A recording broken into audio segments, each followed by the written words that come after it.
Hello and फ़खैर रागली to all of you. मैं हूँ फ़खर यूसुफ़ज़ई और आप देख रहे हैं डिबेट विद फ़खर। आज की डिबेट में हम बात करेंगे कश्मीर के हवाले से और कश्मीर में इंडियन साइड की कश्मीर की हम बात करेंगे, वहाँ पे होने वाली डेवलपमेंट, वहाँ की यूथ क्या सोचती है एजुकेशन में, इकोनॉमी के हवाले से, पॉलिटिक्स के हवाले से, बाकी चीज़ों के हवाले से।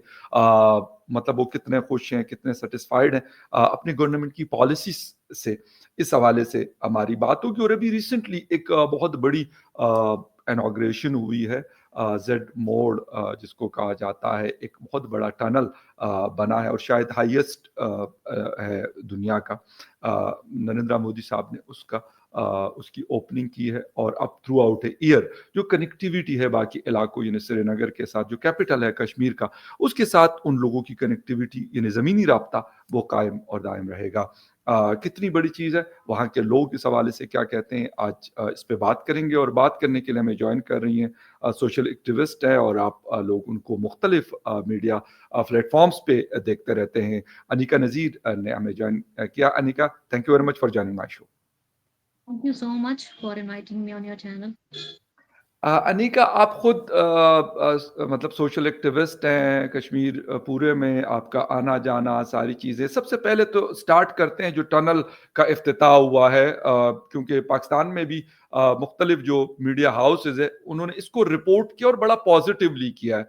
बल्कि कुछ लोगों ने तो सोशल मीडिया पे लिखा हमारे गिलगित बाल्तिस्तान और ऐसे इलाके जो रिमोट इलाके हैं या फिर वहाँ पे स्नोफॉल होती है और कनेक्टिविटी ख़त्म हो जाती है विंटर में, तो उन्होंने कहा कि भई हमें भी ये मॉडल अपनाना चाहिए और पाकिस्तान को भी इस तरीके की चीज़ें करनी चाहिए। कितनी बड़ी एक मतलब डेवलपमेंट है। वैसे तो ओवरऑल डेवलपमेंट की हमने बात करनी है, लेकिन ये जो अभी रिसेंटली टनल का इफ्तिताह हुआ है, इसकी ओपनिंग हुई है।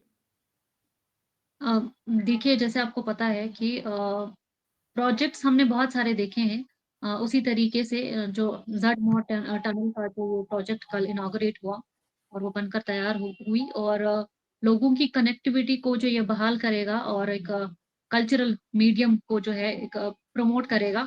आई थिंक ऐसे जितने भी प्रोजेक्ट्स जो in the favour and in the interest of the people of Jammu and Kashmir work करते हैं, उनको हर किसी को वेलकम ही करना चाहिए। उसको तो वेलकम स्टेप हर कोई कर रहा है, चाहे वो किसी डिफरेंट आइडियोलॉजी का हो या डिफरेंट अफ़िलिएशन का हो, हर कोई उस चीज़ को वेलकम करता है। और मुझे लगता है ये टनल ये ही नहीं, चाहे वो जो कश्मीर से जम्मू तक का सफ़र जो था, जैसे वो रिड्यूस हुआ है, डिफरेंट टनल्स वहाँ बनी हैं और उन टनल्स की वजह से जो इंसान का जो बाय रोड सफ़र है, कश्मीर से जम्मू तक का, वो भी कितना रिड्यूस हुआ है अगर टाइम के हवाले से देखा जाए। या जो अब रेल कनेक्टिविटी या हाईएस्ट ब्रिज या बिगेस्ट ब्रिज जो रेल कनेक्टिविटी के लिए जिस पे एक ट्रायल रन हो रहे हैं या जो अब स्टार्ट होगा, वो भी जो कनेक्टिविटी को बहाल करेगा, एक जो इकोनॉमिक स्टेबिलिटी है और रोज़गार के जो हवाले से बहुत सारी अपॉर्च्युनिटीज़ रीजन के लोगों के लिए लेकर आएगा। आई थिंक वो एक बहुत बड़ी चीज़ है। तो हर कोई प्रोजेक्ट कुछ न कुछ लेकर ही आता है, दैट इज़ ऑब्वियसली पॉज़िटिव। और जो ख़ासकर कश्मीर के लोगों को उनकी बहाली को जो है प्रमोट करता है।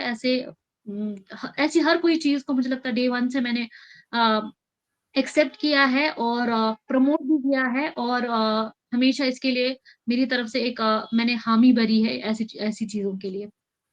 अच्छा सो अनिका, आप हुँ। रेलवे कनेक्टिविटी की भी बात करती हैं। मैं थोड़ा-सा पाकिस्तान के लेंस से इसको देखना चाह रहा हूँ कि हमारे यहाँ रेलवे का मतलब बहुत अच्छा एक मीन ऑफ ट्रांसपोर्टेशन है। लोग ट्रैवल करते हैं, लेकिन अनफॉर्च्युनेटली हम शायद जो अंग्रेज़ हमारे पास रेलवे नेटवर्क छोड़ के गए थे, उसको बजाय एक्सटेंड करने के शायद उसको हमने घटा दिया, कम कर दिया। लेकिन आप लोग उसको एक्सटेंड कर रहे हैं। अब if I am not wrong तो शायद श्रीनगर तक तो रेलवे कनेक्टिविटी है। कश्मीर में हुँ। और कहाँ-कहाँ पे रेलवे कनेक्टिविटी दी जा रही है? और मतलब ये कोई आसान इसलिए नहीं होगा क्योंकि पहाड़ों में माउंटेन्स के एरियाज़ में रेलवे कनेक्टिविटी देना या रोड बनाना आम एरिया में बनाने के मुकाबले में मुश्किल काम होता है। उसपे आपका एक्सपेंडिचर भी ज़्यादा आता है और मतलब टाइम भी बहुत ज़्यादा लगता है। तो इस किस्म के कोई प्रोजेक्ट्स अगर मतलब हों जो चल रहे हों या उसको एक्सटेंड किया जा रहा हो बाकी एरियाज़ की तरफ? जैसे अगर कश्मीर की बात करें तो कश्मीर से बानीहाल तक का वो जो ट्रेन का सफ़र है, वो तो पहले से ही था। और आपने एक इम्पोर्टेंट चीज़ बोली कि माउंटेन्स में जहाँ ऐसे ऐसे या रीजन्स हो, वहाँ रेल कनेक्टिविटी या रेलवे ट्रैक्स बिछाना, ये एक बहुत हेक्टिक काम होता है। या एक्सपेंडिचर की कमी इंडियन गवर्नमेंट के पास नहीं होगी, कम नहीं है कश्मीर के लिए। They are sending the yearly budget for everything. हाँ, जियोग्राफिकल लोकेशन या जियोग्राफिकल जो यू नो एरिया, अगर या ज्योग्राफी की बात करें हम किसी भी एरिया की, तो लैंडस्लाइड्स का खतरा होता है या बाकी चीज़ों जी, का, या ज़मीन धँस जाती है, तो रेलवे ट्रैक्स भी खराब हो जाते हैं। तो उन सारे पैरामीटर्स को मद्देनज़र रखते हुए जो रेलवे ट्रैक्स बिछाए गए हैं, या वो जो रेलवे ट्रैक या ब्रिज बनाया गया है चिनाब के, जो चिनाब को पार करता है, हाँ। आई थिंक इसमें बहुत बड़ा एक्सपेंडिचर इन्वेस्ट हुआ है, टाइम भी इन्वेस्ट हुआ है, टेक्नीक भी इन्वेस्ट हुई है। आई होप कि वो सक्सेसफुल रहे। तो अभी के फिलहाल के टाइम में बानीहाल और आई थिंक कटरा तक अब जाएगी। उसके बाद ये पूरे Jammu to Kashmir and rest of the country तक इसको कनेक्ट करेगा। उसके बाद क्या होगा कि मतलब एक फुल फ्लेजेड रेलवे ट्रैक जो पूरे जम्मू कश्मीर को रेस्ट ऑफ द कंट्री से कनेक्ट करता है, वो फुल फ्लेजेड तरीके से बनकर सामने आएगा। आई थिंक ये चीज़ें बहुत पहले हो जानी चाहिए थी, क्योंकि 30 साल बहुत बड़ा टाइम होता है जिसमें एक आप ये सब चीज़ें कर कर सकते हैं, कंप्लीट कर सकते हैं। But we know that there was so much unrest in Jammu and Kashmir, और उस वजह से बहुत सारी डेवलपमेंटल प्रोग्रेस जो है उसकी स्पीड जो है बहुत स्लो रही है। बट एनीवेज़ मतलब क्या कहते हैं कि देर आए दुरुस्त आए, अभी बिल्कुल, के टाइम यस। पे वो चीज़ें कंप्लीट हो रही है। अच्छी बात है। और हर कोई चीज़ जो मैंने कहा कि जो कश्मीरियों के फ़ेवर में हो रही है, उनकी डेवलपमेंट के फ़ेवर में हो रही है, उनकी इकोनॉमी के फ़ेवर में हो रही है, या उसको कश्मीरी अभी के टाइम पे सपोर्ट और फ़ेवर ज़रूर करेगा। अच्छा अनिका, एक थोड़ा-सा आपने अनरेस्ट की बात की, साथ में डेवलपमेंट भी चल रही है, बल्कि अगर मैं कहूँगा डेवलपमेंट शायद इस तरीके से हुई कि लोग अब गालिबन वो अनरेस्ट वाले जो लोग हैं उनकी तरफ, आई थिंक सो, वो शायद उस तरीके से उनकी तरफ माइल नहीं होते। एक तो ये बताइएगा कि अभी अनरेस्ट के हवाले से क्या मतलब सूरत-ए-हाल क्या है? ओवरऑल कश्मीर की मैं बात कर रहा हूँ। मतलब कम हुई है या कुछ एरियाज़ ऐसे हैं जहाँ पे अनरेस्ट है? और डेवलपमेंट के ऊपर उसका इम्पैक्ट अभी क्या है? क्या मतलब असरात नज़र आ रहे हैं उसके? देखिए, डेवलपमेंट के लिए एक इम्पोर्टेंट पैरामीटर और की फैक्टर जो होता है, वो होती है security stability. Exactly, security stability जो है, अगर वो उसमें अनबन है, तो आपकी डेवलपमेंट में जो स्पीड है, या वो भी रुक जाती है। तो मुझे लगता है एक बहुत बड़ा श्रेय जो करंट गवर्नमेंट को दिया जाता है, वो है सिक्योरिटी का, उसकी जो स्टेबिलिटी उन्होंने रखी। दूसरा, जो कल सीएम ने बोला कि क्या कहते हैं इसको, कि जो भी वादे किए गए डेवलपमेंट हाँ, के बिल्कुल। हवाले से, वो कंप्लीट किए जा रहे हैं। तो जी, ठीक है, जब कंप्लीट वो हो रहे हैं और सिक्योरिटी स्टेबिलिटी है, वो भी एक अच्छे पैमाने पे ठीक है, कोई सिविलियन कैजुअल्टी नहीं हो रही है, किसी का के घर में कोई मातम नहीं हो रहा है या अनरेस्ट की वजह से। मुझे लगता है कि वो सबसे बड़ी सक्सेस होती है किसी भी रीजन के लिए। बाकी मुद्दे और हैं, आज की डेट में कश्मीर में डेवलपमेंट को लेकर मुद्दा हो सकता है कश्मीरियों के पास। हमारा पॉलिटिकल लैंडस्केप को लेकर एक मुद्दा हम रेज़ कर सकते हैं, या बाकी जो हमारी बेसिक एमेनिटीज़ है, उनको लेकर हम सवाल खड़े करते हैं कश्मीर में। वो एक अच्छी चीज़ है कि हमारे कश्मीर में अब पॉलिटिकल लैंडस्केप को एक स्पेस मिला है, एक आम कश्मीरी की आवाज़ को एक स्पेस मिला है, उसको रिस्पॉन्स भी मिलता है, और ये है कि हम अब अनरेस्ट से हटकर अपनी बेसिक चीज़ों पे ध्यान दे पा रहे हैं। हम इस बात पर हुँ, सोच रहे हैं कि अगर जी मैं अनएम्प्लॉयड हूँ, तो मेरी एम्प्लॉयमेंट का हुँ, ज़रिया कहाँ से बनेगा? गवर्नमेंट कैसे जी, काम कर रही है? और मुझ में या मुझ जैसे बाकी नौजवानों में ये सेंस ऑफ अथॉरिटी भी डेवलप हुआ है कि ये मेरा मतलब जम्मू एंड कश्मीर है, मेरी इस वक़्त यूनियन टेरिटरी है, बिल्कुल। या स्टेट हम एक्सपेक्ट कर रहे हैं कि स्टेटहुड को बहाल किया जाएगा। हमारे लिए ये मुद्दे हैं इस टाइम पे, और हम इनको रेज़ करते हैं। तो वो हुँ, सेंस ऑफ अथॉरिटी ये मेरा ही इश्यू है, तो मैं खुद से ही इसको रेज़ करूँगा। तो ये चीज़ ये मुझे लगता है डेवलपमेंट के पैमाने में, अगर हम इंफ्रास्ट्रक्चरल डेवलपमेंट देखते हैं, वहीं पैरेलली ये डेवलपमेंट भी ज़रूरी है कि इंसान में एक सेंस ऑफ अथॉरिटी जो है डेवलप हो रही है कि मैं जिस जगह पे रह रहा हूँ, वहाँ मेरा हक है और मैं उस हक के लिए अपनी आवाज़ उठा रहा हूँ। बिल्कुल सही है। मतलब you mean freedom of expression की भी हम हमारे यहाँ बड़ी बात होती है कि भई हमें बोलने दिया जाए। हम ये ज़रूरी नहीं है कि उस राइट्स के लिए कोई कोई दंगा-फ़साद किया जाए, लेकिन राइट्स के लिए आवाज़ उठाना एक मेरे ख़्याल फंडामेंटल राइट है किसी का भी, वो पाकिस्तान में हो, अमेरिका में हो, यूरोप में हो, हिंदुस्तान में हो या किसी और कंट्री में हो। अच्छा, अनिका, इकोनॉमी के हवाले से मतलब अगर मैं लास्ट 2-3 सालों का जनरली आपसे पूछ रहा हूँ कि लोग कहते हैं ना, हमारे यहाँ अगर आजकल हम किसी के पास जाते हैं, उसका कोई भी बिज़नेस है, कहते हैं यार बिज़नेस टफ है, कोई मज़ा नहीं आ रही, हुकूमत की पॉलिसीज़ अच्छी नहीं है, ये नहीं है, मतलब मुख्तलिफ बातें लोग बता रहे होते हैं।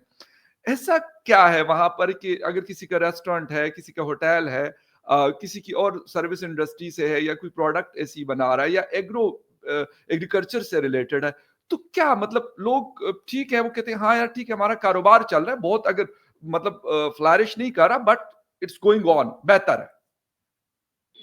अ, इकोनॉमी की बात करें, अगर बिज़नेसेस की बात करते हैं तो जी, अलग-अलग लोग जो हैं अलग-अलग तरीके से वो या तो फ्लोरिश कर रहे हैं, किसी का नुकसान भी हो रहा है या कोई शायद नहीं ग्रो कर पा रहा है। डिफरेंट पैरामीटर्स हैं या डिफरेंट ग्रुप्स हैं।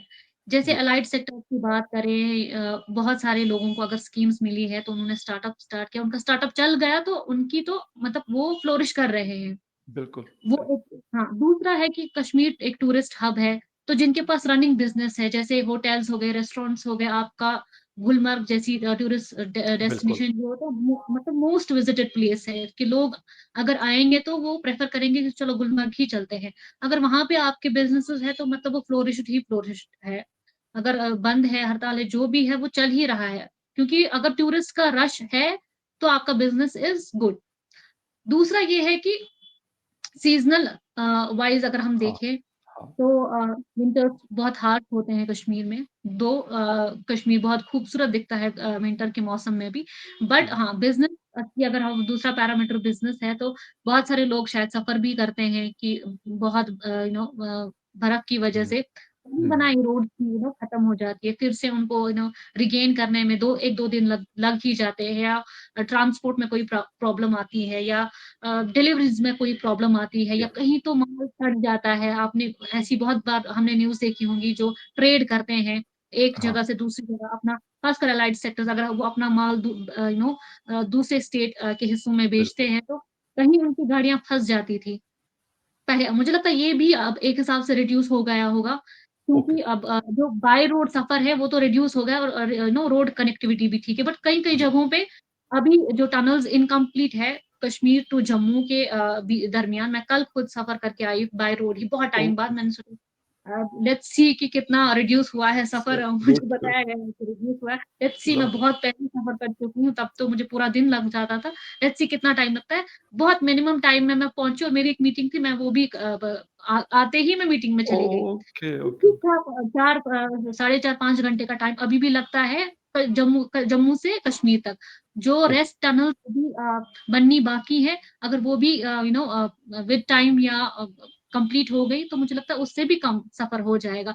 तो मुझे लगता है कि कुछ बिज़नेसेस फ्लोरिश कर रहे हैं या अगर जिनकी स्कीम्स जो स्कीम्स के साथ इन्वॉल्व है, जिन्हें स्कीम्स मिली हैं या जिन्होंने अपना स्टार्टअप जो है उसको सक्सेसफुल बनाया, उनका चल रहा है। जैसे रिसेंटली आपने एक सक्सेस स्टोरी देखी हुई होगी हुँ, कि बी क्वीन ऑफ कश्मीर जो हनी होता है, हनी प्रोड्यूसिंग में हाँ, एक लड़की जो है उनको एक स्कीम के ज़रिए से उन्होंने एक लोन निकाला था, उसके बाद उन्होंने अपना एक सेटअप किया हनी बिज़नेस का। अभी वो फ्लोरिश कर रही हैं और एक बहुत ही पॉज़िटिव मैसेज है कश्मीर की लड़कियों के लिए ख़ासकर।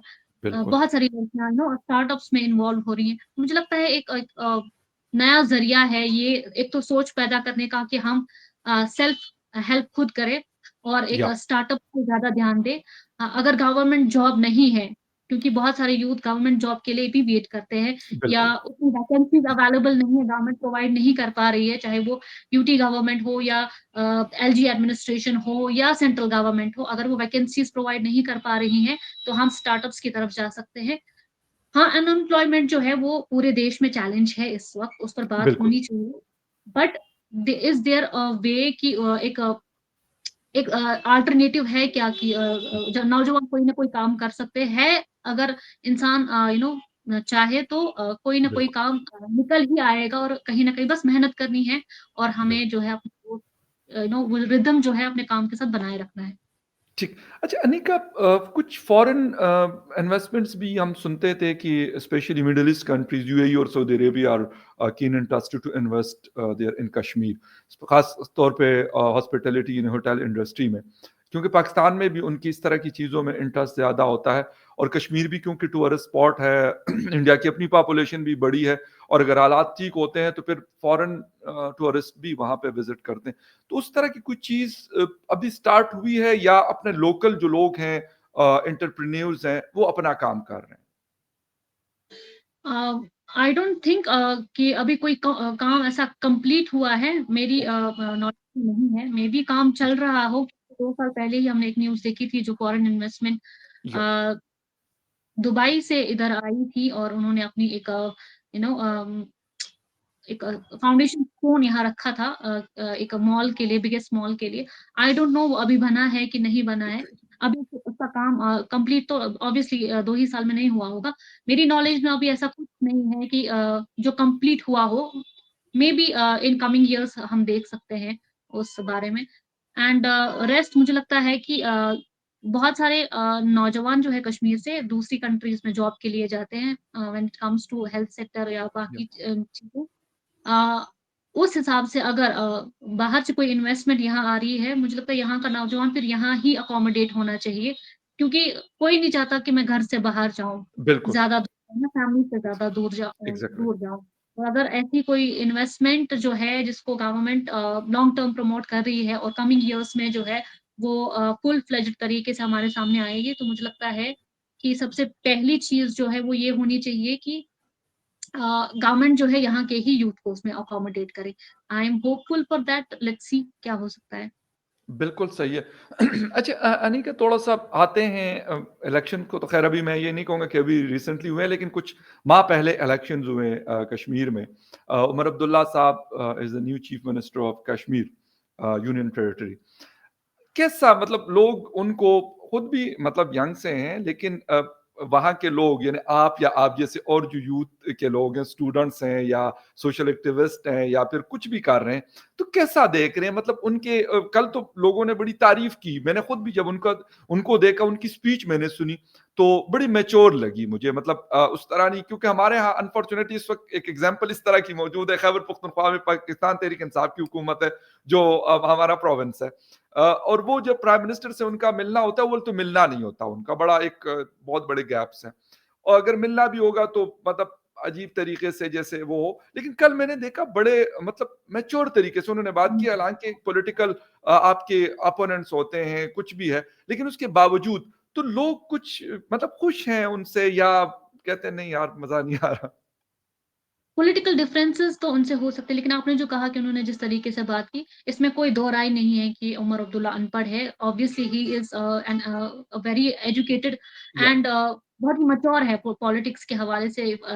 We talk about the politics and political landscape of Kashmir. तो पॉलिटिक्स के हिसाब से एक मैच्योर इंसान है और एजुकेटेड भी हैं और वही नहीं मुझे लगता है देश में बहुत सारे अच्छे पॉलिटिशियंस हैं जो इज़्ज़त और रिस्पेक्ट का दायरा अपोनेंट्स के साथ भी बनाए रखते हैं। Coming towards the political differences या मुझे लगता है कि मैं मुझे लगता है नेशनल कॉन्फ्रेंस को उतना पसंद नहीं करती हूँ। मेरे अपने पर्सनल रीज़न्स हैं जी क्योंकि बिल्कुल, देखिए ये मेरा पर्सनल रीज़न ये है कि लेट्स बी वेरी ऑनेस्ट कि इस पॉलिटिकल पार्टी को खासकर नेशनल कॉन्फ्रेंस में जब इलेक्शन हुए, जब रिज़ल्ट्स आए तो ये एक क्लियर इमेज हमारे सामने है हर किसी इंसान के पास कि कश्मीर में जम्मू एंड कश्मीर में इस बार नेशनल कॉन्फ्रेंस की वेव थी, एनसी वेव हम उसको कहते हैं और थी भी। Let's be okay, very honest लोगों ने ओके, हाईएस्ट मैंडेट दिया है। मुझे लगता है मैंने अपनी कॉन्शसनेस में पहली बार देखा है कि इतनी सारी ओके, भारी अक्सरियत उनको मिली है। किस राइट। लिए दी? रीज़न भी हमें पता होनी चाहिए। ऑनेस्टली स्पीकिंग लोगों ने उन्हें स्टेटहुड खासकर आर्टिकल 370 के लिए दिया।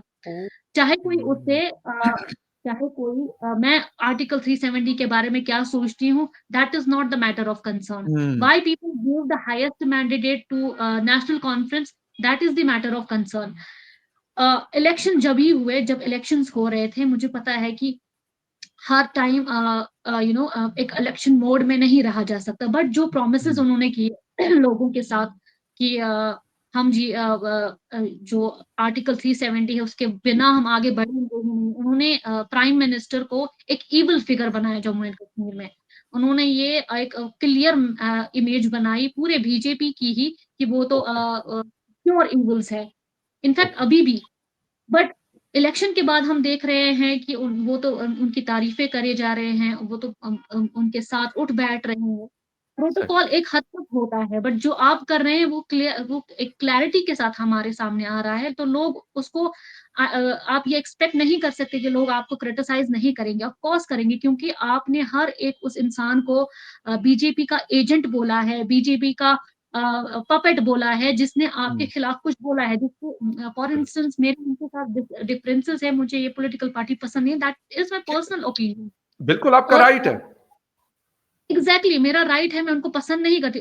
उसके लिए भी आपको बीजेपी एजेंट बोल रहा है। अगर मैं या कोई भी ऐसा एक्टिविस्ट जो आपको पसंद नहीं करता, जो आपके खिलाफ बोलता है, उसको आप बीजेपी एजेंट बोल रहे हैं, तो अभी क्या आप बीजेपी एजेंट नहीं है? इसका क्या मतलब हुँ, है?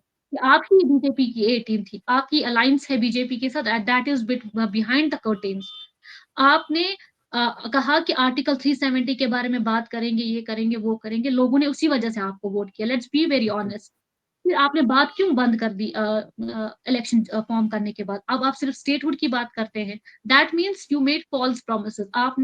आपको जो हाईएस्ट मैंडेट मिला वो किसी और चीज़ के लिए मिला था। अब आपने गिरगिट की तरह रंग बदला। ये क्लैरिटी होनी चाहिए एक पॉलिटिकल पार्टी में। मुझे लगता है वो क्लैरिटी को उस अभी भी वो जस्टिफाई कर रहे हैं लोगों के सामने। वो हमें ही बता रहे हैं कि आप गलत हैं, हम जो अपना काम कर रहे हैं। डेवलपमेंटल कार्ड वो हमें नहीं दिखा सकते। आपको भी पता है, चाहे यूटी गवर्नमेंट से पहले भी कश्मीर में डेवलपमेंट थी, यूटी गवर्नमेंट के बाद भी है। डेवलपमेंटल प्रोजेक्ट्स होते आ रहे हैं।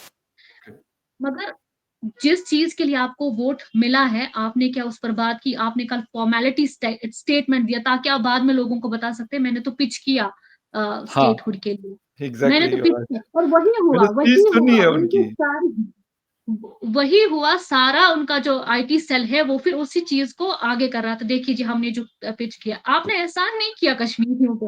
आपने उनसे प्रॉमिसेस किए हैं। आपने उनको प्रॉमिस ये कोई एहसान नहीं किया है। आपको वोट मिला है, वो हमारा वोट जो कीमती है मैंने या आपको वोट नहीं किया लेकिन मेरी फैमिली ने तो आपको वोट किया। मैं अपनी बिल्कुल फैमिली क्या को हो तो नहीं रोक पाई कि आपको वोट ना करें। वो यू आर उन्होंने राइट। तो आपको ही वोट किया। आप अच्छा मेरा जो हिस्सा है, मेरा जो खून खौल रहा है that is justified, that is genuine. Absolutely right मतलब आप वहाँ की उस वहाँ की रहने वाली हैं, यकीनन आपका राइट है और आप जैसे और भी वोटर्स होंगे, उनका ये राइट बनता है कि वो उनको दिया जाए या उनको सुना जाए। लेकिन अनिका जो प्राइम मिनिस्टर मोदी जी की मैंने स्पीच फिर सुनी, तो उन्होंने कहा कि हर चीज़ का एक टाइम होता है, जब टाइम होगा, तो उसी समय ये सारी चीज़ें भी हो जाएँगी। वो क्या मतलब उनका क्या मैसेज था? क्योंकि हमने इससे पहले भी सुना था जब नरेंद्र मोदी साहब, अमित शाह साहब जो आप लोगों के होम मिनिस्टर हैं इंडिया के, वो कहते हैं कि यार सारी चीज़ें हो सकती है लेकिन ये रिवर्स नहीं हो सकता, ये कोई कुछ भी कर ले। ये मतलब पॉसिबल ही नहीं है कि ये एक इम्पॉसिबल चीज़। तो क्या मतलब इस पे उमर अब्दुल्ला साहब का क्या वो है या फिर बाकी जो आम आवाम है, जो जनता है वहाँ की, जिन्होंने वोट किया है या इस चीज़ को वो फ़ॉलो करते कि नहीं जी हमें ये चीज़ चाहिए। आर्टिकल 370 की जो आप बात कर रहे हैं, वो मैंने आज से 2 साल पहले से मैं बता रही हूँ कि this is a gone case. और जब भी मैं या ओहो! मेरे जैसा कोई इंसान ये लिखता था, तो उसको बताया जाता था कि आप बीजेपी के एजेंट से आप उनके बिहाफ़ पे बात कर रहे हैं। सीधी-सी बात है, आपने भी अब बात बंद कर दी। आपको भी पता है इट्स अ गॉन केस। मैं ये एक्सपेक्ट करती हूँ कि आप लोगों को सच्चाई बताएँ। खुद तो आप हिंदुस्तानी हैं, पक्के हिंदुस्तानी। आप क्यों वॉइड क्रिएट कर रहे हैं लोगों और कश्मीर के हुँ, आम लोगों रेस्ट ऑफ द कंट्री के बीच में। मेरा प्रॉब्लम वो है, रेस्ट इनको भी पता है कि आर्टिकल 370 इज़ गॉन, ये खो चुके हैं वो चीज़। और वो मैं भी बोल रही हूँ 2 साल पहले से कि ये वापस ही नहीं आ सकता है। और जो अश्योर किया है प्राइम मिनिस्टर श्री नरेंद्र मोदी जी ने, उन्होंने रीअश्योर की है स्टेटहुड। अब वो कब तक दे रहे हैं उसका कोई डेडलाइन उन्होंने नहीं दी है। I hope he will restore it as soon as possible, not for the sake of politics but for the sake of people of Jammu and Kashmir. क्योंकि वो सेंस ऑफ बिलॉन्गिंगनेस, अगर मुझे लगता है ये राइट टाइम है, अगर सेंटर चाहती है कि कंप्लीटली वो अब उनका ट्रस्ट सेंटर पे वो सेंटर उनका ट्रस्ट गेन करे कंप्लीट तरीके से। इंफ्रास्ट्रक्चरल डेवलपमेंट तो ये हम सबको समझ में आ रहा है कि सेंटर ने हमें दिया ही दिया है। और इस पीएम जो है हमारे, उनकी लीडरशिप के अंडर तो दिया ही दिया है। बहुत सारे प्रोजेक्ट्स दिए, बहुत सारा काम किया है। सिविलियन कैजुअलिटीज़ को रिड्यूस किया है, वो बहुत काम किया है। बट एक sense hmm, of authority, statehood से हमारा एक स्ट्रक्चर्ड जो एक निज़ाम रहता है, या लोकल गवर्नमेंट फुली हुँ, एम्पावर होती है। आई होप वो उस पर देखेंगे। उन्होंने कहा है राइट टाइम पे देंगे, तो I am hopeful right time पर ही वो जल्दी और जल्दी वो इसको रिस्टोर करेंगे। बट आर्टिकल 370 पे अब ना तो नेशनल कॉन्फ्रेंस बात करती है, क्योंकि उन्हें डे 1 से पता था इट इज़ गॉन केस। उन्होंने फॉल्स प्रॉमिस किए लोगों से, ये बताकर के आर्टिकल 370 को वापस ले आएँगे। सेकंड थिंग, सेंटर भी इस बारे में कोई रीअश्योरेंस नहीं कर रही है। उन्होंने कहा इट्स गॉन, अब आप स्टेटहुड का देख लीजिए। स्टेटहुड ही अगर आएगी वापस तो स्टेटहुड ही आएगी, और ये सबसे बड़ी सच्चाई है। मेरा प्रॉब्लम ये है कि ये सच्चाई लोगों को बताई जाए। उन्हें आपने बहुत सारे नेशनल कॉन्फ्रेंस ने या बाकी पॉलिटिकल पार्टीज़ ने, खासकर रीजनल जो ओल्ड पॉलिटिकल पार्टीज़ है, उन्होंने बहुत सदमे दिए हैं हमें। ये एक और सदमा आप दे दीजिए लोगों को, उन्हें सच बता दीजिए कि ये चीज़ है। उन्हें अब आप बिल्कुल। और झूठ मत बताइए। बिल्कुल सही और लास्ट में एक छोटा-सा क्वेश्चन हमारी तरफ कश्मीर में भी हमने 2024 में बड़े प्रोटेस्ट देखे और वहाँ पे मतलब एक जिसे कहते हैं कि एक सब्सिडी दी जाती है गिलगित-बाल्टिस्तान और कश्मीर में। इस तरह की मतलब इस आप जो साइड की कश्मीर में जहाँ पे आप लोग रहते हैं जिसको इंडियन कश्मीर कहा जाता है, वहाँ पे भी इस किस्म की चीज़ें हैं कि मतलब चीज़ों पे सब्सिडीज़ और वो हैं या नहीं है? मैं मतलब अपने और जो हमारे देखने वाले जो लोग हैं पाकिस्तान साइड में उनके नॉलेज के लिए ये बात पूछ रहा हूँ। कहाँ? यहाँ पे यानी जम्मू आप एंड लोगों की कश्मीर? तरफ मतलब सेंट्रल गवर्नमेंट से आपको सब्सिडाइज़ रेट पे चीज़ें दी जाती हैं? मतलब जहाँ पे आटा है, एलपीजी है या इलेक्ट्रिसिटी है, उसके ऊपर मतलब हमारे उनको यहाँ अभी करंटली राइस तो फ्री मिल रहा है। द क्वांटिटी क्योंकि हम 2 टाइम कंज़्यूम करते हैं Kashmir region fully, only Kashmir region, Jammu region नहीं, वो एक टाइम उनका खाने-पीने का पैटर्न अलग है। We consume more rice. तो rice is free, maybe I think the quantity may be less. हाँ, आटे की बात आपने की तो उतना हम आटा नहीं खाते, मगर अगर हम गारमेंट रेट्स वाली वो वाला आटा खरीदें तो वो हमें ₹25 किलो मिलता है। अब आप हिसाब लगाइए कि आपके यहाँ कितने कितने रुपए में मिलता है। आटे पे बहुत डिस्कशन हो चुके हैं। सही, सही। And there is some sort of labor cards, Modi cards and health card। Every मुझे लगता है जो बिलो पॉवर्टी लाइन है, मुझे लगता है जो लोग यहाँ कश्मीर में बैठ के 300-400 रुपए की कॉफ़ी पीते हैं, उनको शायद नहीं पता होगा कि एक गरीब घर में राशन कैसे जाता है। अगर आप गरीब घर के इंसान से हुँ, पूछेंगे, तो वो आपको ज़रूर बताएगा कि मेरे लेबर कार्ड पे ₹1000 आता है, या मेरे फार्मर कार्ड पे कुछ रुपए आते हैं, मेरे मोदी कार्ड पे कुछ पैसे आते हैं, मेरे हेल्थ कार्ड से मुझे बेनिफिट मिलता है। मुझे लगता है ऐसे बहुत सारे बेनिफिट्स हैं एक आम कश्मीरी के पास। तो हाँ। आप कंपेयर कर सही, सकते हैं कि बिल्कुल कौन सही सी और चीज़ ज़्यादा है। बहुत अच्छा लगा, thank you very much Anika बहुत सारी चीज़ों का क्योंकि बीच में से मतलब काफ़ी टाइम हुआ था कि हमारे शोज़ नहीं हुए थे, हम तो ख़ैर कुछ न कुछ कर रहे होते हैं या पढ़ रहे होते हैं मुख्तलिफ जो इंटरनेशनल मीडिया पे न्यूज़ आ रही होती है, वो कश्मीर के हवाले से इंडिया या पाकिस्तान, अफ़गानिस्तान के हवाले से उस पे बात कर रहे होते हैं। लेकिन क्योंकि 2024 हमारी तरफ की कश्मीर में भी बड़ा एक हंगामा ख़ेज़ सा रहा, 5-6 दिन बहुत बड़े स्ट्राइक्स वहाँ पे रहे और फिर उनको जो चीज़ें सब्सिडाइज़ थी वो दे दी गई। अब उनको इलेक्ट्रिसिटी का रेट हाँ, ₹5 देनी तो पर पड़ेंगी, यूनिट है। देनी तो पड़ेंगी। देनी तो पड़ेंगी, नहीं तो वो इधर नहीं इंडिया चले दी आएँगे। दी जा रही है, देनी बिल्कुल दी जा पड़ेगी। रही है। हमें नहीं, हमें भले उनको कर्ज़ा ₹75 लेना पे पड़े, भले उनको कर्ज़ा लेना पड़े, अब पीओ जेके को उन्हें देना ही पड़ेगा, नहीं तो वो इधर चले आएँगे। ये तो this is for sure prediction. No, बिल्कुल सही। मैं कह रहा हूँ कि ₹75 का मैं यूनिट पे करता हूँ इलेक्ट्रिसिटी का, और उनको वही यूनिट जो है ₹5 का पड़ रहा है। अब सोचिए ज़रा, इतना मतलब डिफरेंस ज़रा चेक करें। देना और पड़ेगा। मैं आप पर केजी जो आटे का रेट है दैट इज़ ₹160 पर केजी मैं ले रहा हूँ। उनको वही आटा अगर देखा जाए तो शायद 30 या 40 रुपीस का पर केजी या इससे भी कम उनको मिल रहा होता है। 50 रुपीस का पर केजी उनको मिल रहा है। तो मेरे ख्याल में बहुत बड़ी सब्सिडीज है, लेकिन मैं पता करना चाह रहा था कि वहां पे क्या चल रहा है, इसलिए मैंने आपसे ये क्वेश्चन किया था। Thank you very much Anika, बहुत शुक्रिया आपके टाइम का कि आपने शो ज्वाइन किया। And viewers, thank you very much for watching debate with Fakhar Yusuf ji. किसी और डिबेट में आपसे फिर मुलाकात होगी, तब तक के लिए take care and bye. Thank you. Thank you.